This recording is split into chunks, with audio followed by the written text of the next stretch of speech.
Good morning, everybody. Welcome to the Audit and Risk meeting, and welcome to all the staff that are here in the background that are going to be chatting away at various times. So just come up to the seats when you're ready. So we'll just open with the karakia first, please, and that's in front of you. Michael, pick it off. E karakia te watanga. Waka takati hau ki te uru, waka takati hau ki te tonga. Kia mā kina ki uta, kia mā tara ki tai. Kia e aki ana te atakura, e tio, e uka, e ohu.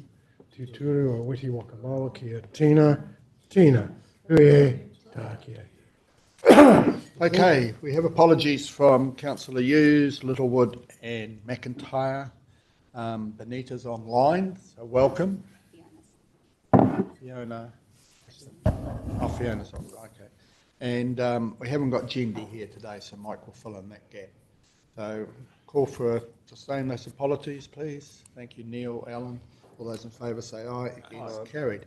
Okay, we'll move on to page 6, which is the Audit and Risk meeting minutes, 5th of May.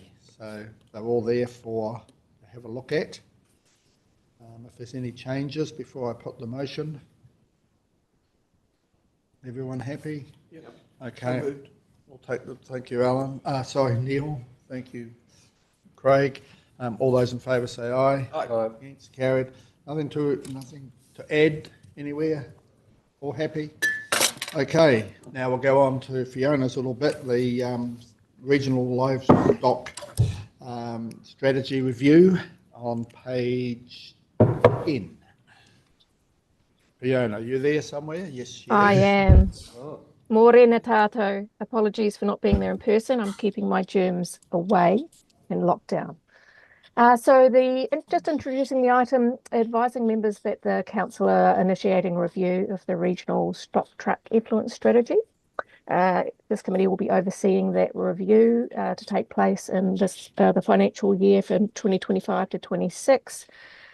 So the memo in front of you is a high-level update, providing the background to the strategy, the current situation in Taranaki, and how the review will be undertaken, including an officers' working group. So the request for the committee is simply to note that a review has been initiated, but I'm happy to take any questions, Chair. Alan's got a question. I haven't got a question, just a comment really. It came through at the Regional Transport Committee from one of the mayors that they highlighted that stock effluent on the ground was probably no longer acceptable in any means. So we're looking forward to the results of this review and seeing what may be needed or not needed in place to handle the problem, if there is one. Thank you. And I think that even before the survey is done, are we having any reports of any serious problems? No. Sorry, I'm having difficulty hearing the question, but Councillor Walker, that was whether we were having serious issues, problems. We hardly have any complaints, and that's noted within the memo. So maybe one per year would be the maximum, frankly, and they're never very serious. However, in Stratford District Council did have some spillage just recently, and the Alan's comment regarding that is that the social licence was very evidently no longer there for any form of effluent on our roads, which was interesting to note from the community. But no, we don't. We hardly ever have any complaints these days. That's good. And not really a question exactly, but also there are some areas, and of course this survey probably doesn't. Neil, you just sorry. around and talk into your microphone. This survey. Look at us. You can see you without looking at. Well, this survey, obviously, does that include minor roads as well? It only includes the major roads, and if that's the case, we also seem to have just what might be called natural effluent on the road with some places where people drive animals through it and then just leave a lot of mess. Is this going to be included in the survey? Well, allow Fiona to answer that. Yes. No, it will not be, Councillor Walker. So the focus here is on effluent from stock trucks specifically. It will cover all roads. The focus obviously is on the key routes. Okay, Fiona, just going back, the cost of doing this when it's minimal complaints, is it? I mean, I just sort of question the justifiability of it, whether we It's my time, essentially, Councillor Well, your Cloak. time's important. Yep, agreed. But this has not been reviewed fully since 2002. So I don't anticipate it being a large job at all, but it does need to be done to bring it up to date. For instance, the strategy talks about where to build these in-transit stock trunk sites. We now have them all. They're operating really well. It's a good news story. And bringing that up to date and just identifying if there are any outstanding issues is a necessary thing to do. It's timely. Okay, as long as you've got the time to do it, that's good. I'll make the time. Okay, very good. Okay, so we'll go back to the receives the memorandum and just notes the stock truck implement other recommended. Happy to move. Alan, Neil, thank you. All those in favour say aye. Aye. Against, carried. Fiona, you got a job. Thank you, sir. Sir. Okay, we'll move on now to the tab 7, which is on page 13, which is the health and safety update. And I think we've got David down the back there. David, if you'd like to come over and just sit there with a microphone somewhere, please. Come up to the table. Chair, I'll Yeah, it is. Chair, I'll introduce this report and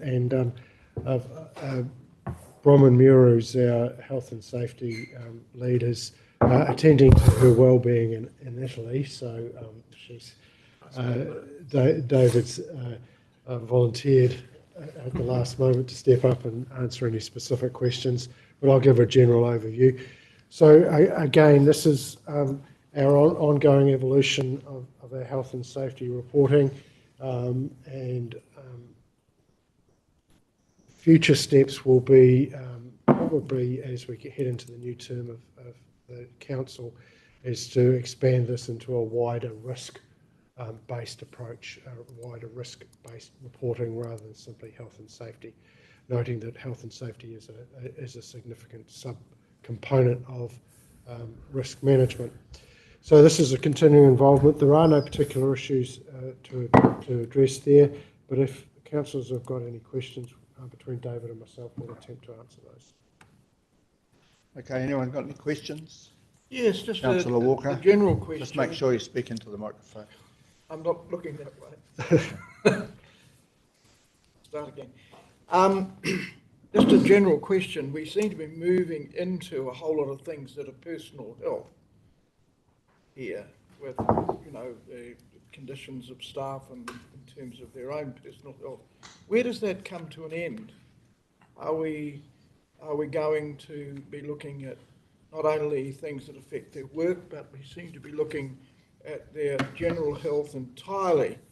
And again, isn't this rather extending things? I'll let Michael. Chair, good. It's a good question. This wellness. Overall wellness is an evolving piece of work in the people and wellness area industry. We have obligations to look after the well-being of our staff, and we have focused on areas that are directly related to our duties and responsibilities. So, for instance, you'll see that there's testing around hearing and that sort of thing. But we also go a little bit further and provide some wellbeing services that prepare staff to be ready for work and assist them, things like the gym and things like that help with wellbeing. What I will say is that as we're increasing reporting and you're noting these things, we're not actually, most of these things aren't actually new initiatives, and we're not expanding it. So this isn't a growth model we're on, but it is a matter of finding that right range of services to be available to staff. And we actually need to. I mean, we need to make sure the staff are fully prepared coming to work. and understanding not only their work situation but their home situation. If we want the most out of them, we need to make sure that their well-being and general health and everything is taken care of. And I think you'll find the employment courts and that are looking at that a little bit more. And we need to. There's a whole focus on that nowadays. And, you know, we want to make sure we are a good employer, if not the best employer. So it's very important that we do that. Yes, Mr. Chair, but I also think you can become paternalistic and decide that these things are necessary. This staff member is overweight, this staff member is this and that and the other thing. So we have to be careful that we don't become all-encompassing and paternalistic about the whole thing. Oh, I'm Chair, not sure if I agree, but if anyone else has got any comments. Chair, comments. I hear what Councillor Walker is saying, and I'd suggest that we're nowhere near that in this organisation. But we've got to make sure we do look after the staff. Well, they were very important to us, so we can't survive without them. We also want the best staff, and I think we've got that. I was worried in the past because someone took this view they might be making me do a whole lot more exercises, all kinds of things. I don't know if you'll notice on the way in, but on the way out, there's a massive sign, gym this way. Anyway, we'll carry on. And just for a moment, I think it's good, and on page 13, I think that paragraph there spells out everything that the council are trying to do. I just have one question though, David, Mike, and that's on page 15 with the vehicle damage and vehicle recovery. I know we have a lot of vehicles, but I'm just wondering what investigation goes into those, and because we're very conspicuous out there on the road, and everything we do is sort of monitored, and I had a little incident the other day and I saw of that. But just what sort of investigation, or whether we need to do a little bit more driver training or something along that. I don't necessarily need an answer today, but perhaps you could come back at the next meeting and just see how we're covering that. Well, Chair, I'll make some quick observations, and then, as you know, we may leave it to the next meeting. The vehicle damage and recoveries, the vast majority of those are very minor in nature. And it might be something as minor as a stone chip in a windscreen and that sort of event. But we do encourage the active reporting of all incidents. So we're starting to get a good culture in that space. We have our investigations area team that any particular serious incident would go through David and Bronwyn's team, and they would have a look at it, and if it warranted it, would stand up the investigations team to look at what happened, what was at fault, recommendations, learnings that we might need to pick up on that from that particular incident, and that includes whether that staff member needs, say, defensive driving or advanced driving training, that sort of thing. So. All right. Okay, well, perhaps we can just have a quick touch on it at the next meeting as well, just to see what some of those were, because it'd be interesting to know whether it was more serious or not. Sure. That's all. Yep. Okay, Craig's moved it, I'll second it. All those in favour say aye. Aye. Recommendations. Hence carried. Okay, we'll go on now to the financial report, which is on page 17. Amy and Mike swapping chairs, musical chairs. There you have in front of you the April monthly report, and I'll leave it to Amy to introduce that and answer any questions. Yeah, kia ora koutou. I have the April financial report in front of me, which is probably just two things that I would like to call out. The first being, as we look to close out this financial year and head into the next, and also with myself being here 6 months as well, we've got a report that has stood around for quite some time, and perhaps if there are any changes or feedback or input that the councillors have, that would be useful for their understanding and decision making going forward. Be more than happy to take any suggestions or feedback here or the next meeting. And the second call out was we have recently implemented a additional module within our Datascape financial platform called Debt Management, and that has significantly assisted our team in proactively monitoring and recovering our debts. So our 90-day aged debt has gone down 119,000 since the month before, and we're seeing some really positive, proactive work in that space. Happy to take any further questions, Chair, councillors. Anyone got any questions you want to ask? It all looks pretty good going forward.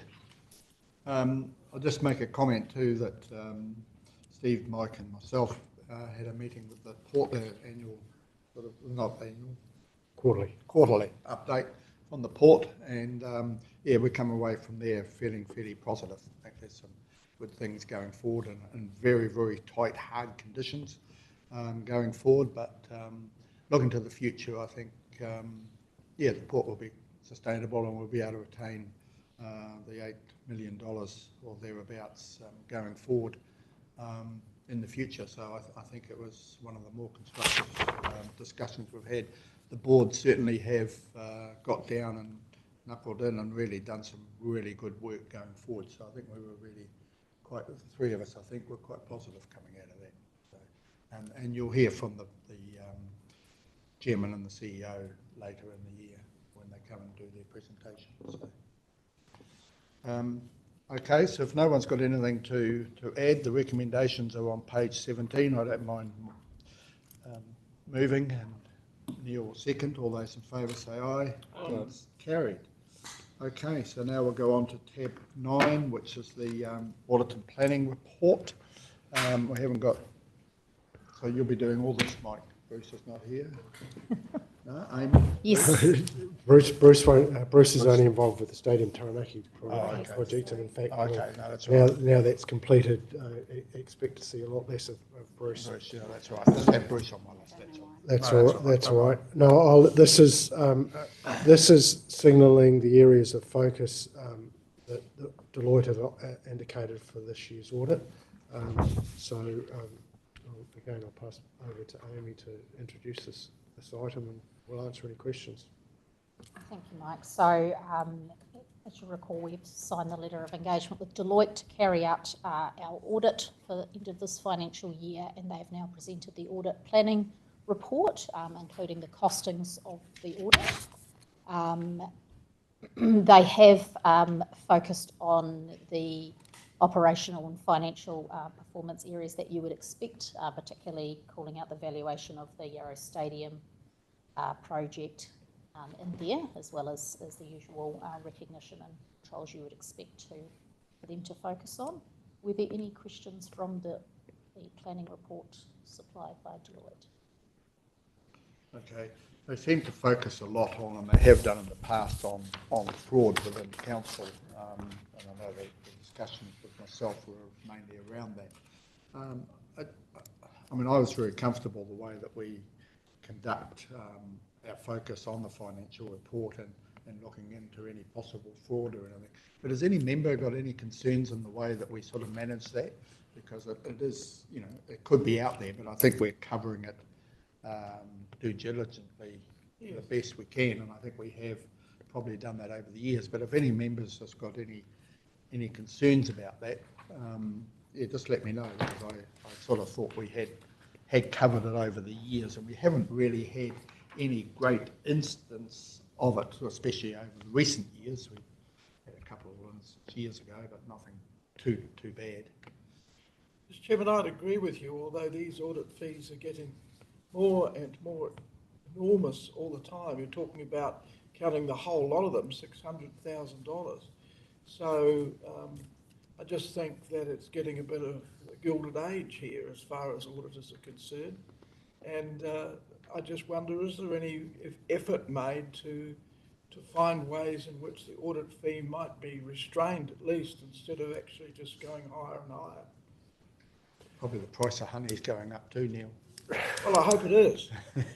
But I just make the point again that a lot of things I know are statutory required and all that sort of stuff, and the Auditor General says this and that. But the realities are that we could be in a position very soon where the government sets a maximum fee for rates and things like this. So this is the sort of area where you wonder whether it's absolutely necessary to spend quite so much. If I just, before you do, Mike, if I remember rightly, we had this little discussion last time, and we actually looked into it, if I remember rightly, and they're very consistent with any other auditing company.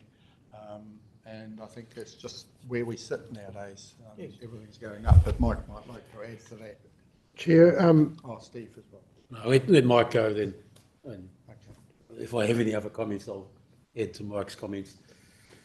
Chair, this is a process we go through annually with the auditors of setting the scope of the audit, which then directly impacts on the fees that we pay for the audit. So we put it's hours on the clock that drive the costs. So the scope is driven in three particular areas. You get the legislative scope that the Auditor General's Office and the audit service providers are required to deliver upon. You get the areas of concern that the Auditor General's Office wishes audit service providers to focus on, and you've touched on that fraud issue, Chair. That is sensitive expenditure are two areas that the Auditor General's Office particularly asks audit service providers to focus on. And third, in terms of scope, is what are the risks and the issues that are specific to each council? And what are the issues and risks that are specific to the Taranaki Regional Council? And so we go through all of those in depth.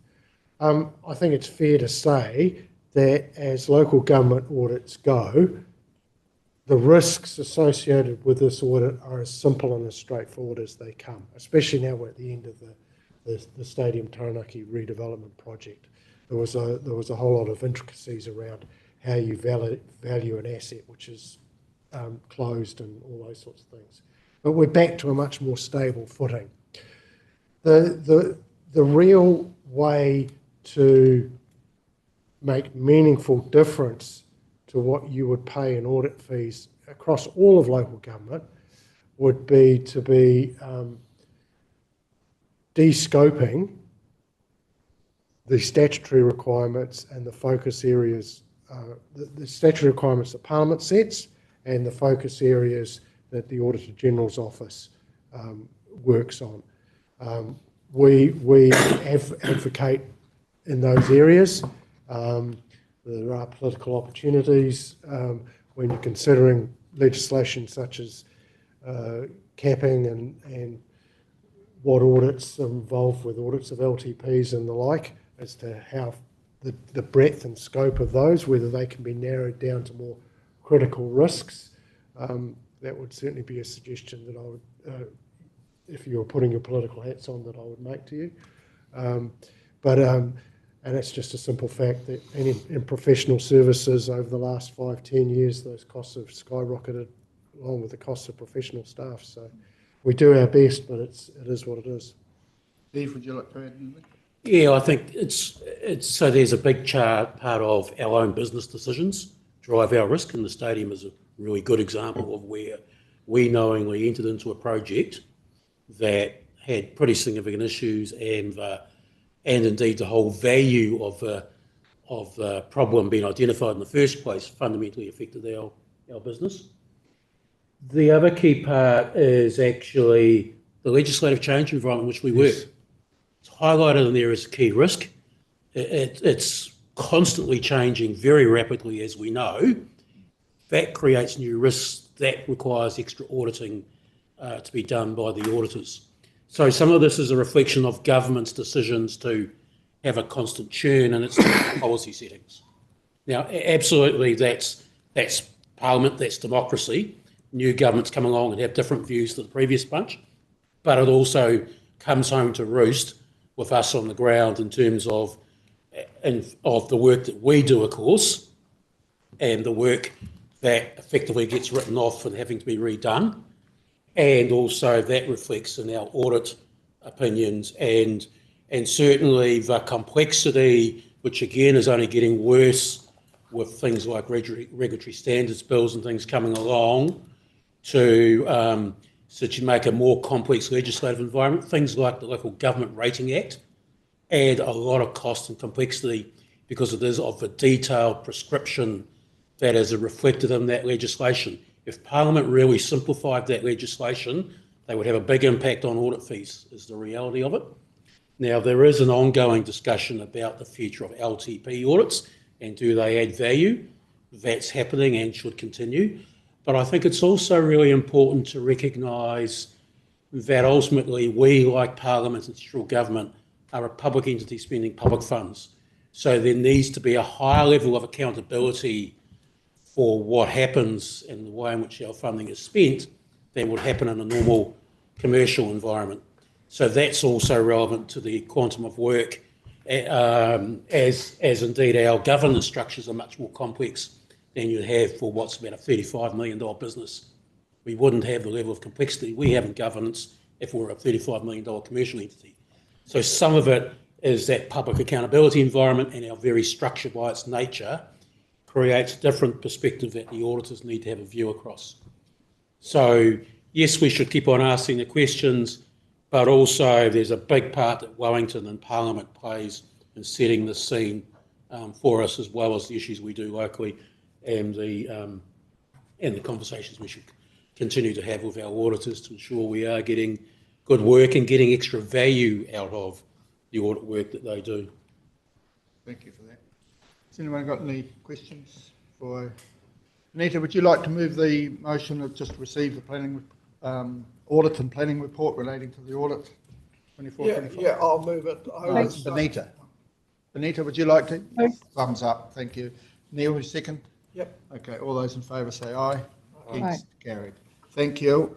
Now we'll move on to the update on the delegations manual, and we've got Finbar and Mike to present that. Finbar, if you'd like, just come up over here where the microphone is, or move the microphone, whatever, however you feel comfortable. Yeah, Don't trip. Steve's comments beautifully lead into this item. This is exactly what we're talking about. Yes. We have a new piece of legislation coming through, and so this instance being the Fast Track Approvals Act 2024. So we need to change our systems to make sure we comply with that piece of legislation. And the administrative side of that is some new delegations that need to be added to our delegations manual. So you considered the delegations manual a year or two ago. This is the only set of changes that we're including on this review. Finbar's very happy to answer any detailed questions, but and I'll happily answer any more general questions. Would you like to add to anything, Finbar? Looks like he's on the run. No, he's gone. He's out of here. No, I think Mike's covered it. The one thing, well, I wouldn't say that, I will add one thing. We are at the operational level for the management. We are also working on an internal policy for how we manage that process. And probably the key relevance for this discussion is that, pending it being reviewed by ELT, which it hasn't happened yet, we're proposing that because of any fast track application, some of them can be really big and really controversial, like seabed mining, but some of them actually can be pretty low level stuff. So that internal policy is around, and you'll see this kind of reflected in the delegations, to provide that flex so we can elevate things up appropriately. And the crux of it is, for any new fast track application, is that the chief executive is what we're, sorry Steve, I haven't actually sent this to you yet, but that it's a conversation with the chief executive to determine the appropriate level of sign off when using these delegations. For something low level, it might be appropriate for the Director of Resource Management, but obviously for more controversial things, those go up to Council for sign out. Any questions from any of the members?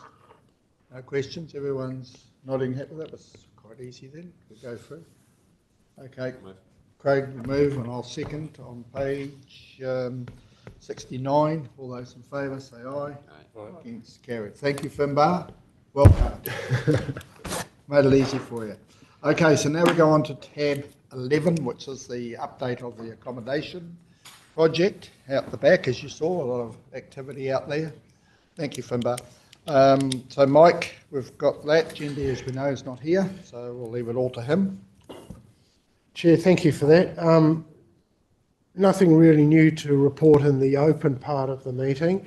The project is progressing well. We've had the pour of the pads over the last week or two. I don't know how the weather, I haven't looked over the last few days, so I'm not sure whether they've been delayed by the weather or whether having a bit cooler and a bit of rain around actually helps the concrete going off. So they might actually be quite enjoying the weather. But anyway, it is all progressing well, and it's on time, and there are no major issues at this stage to report.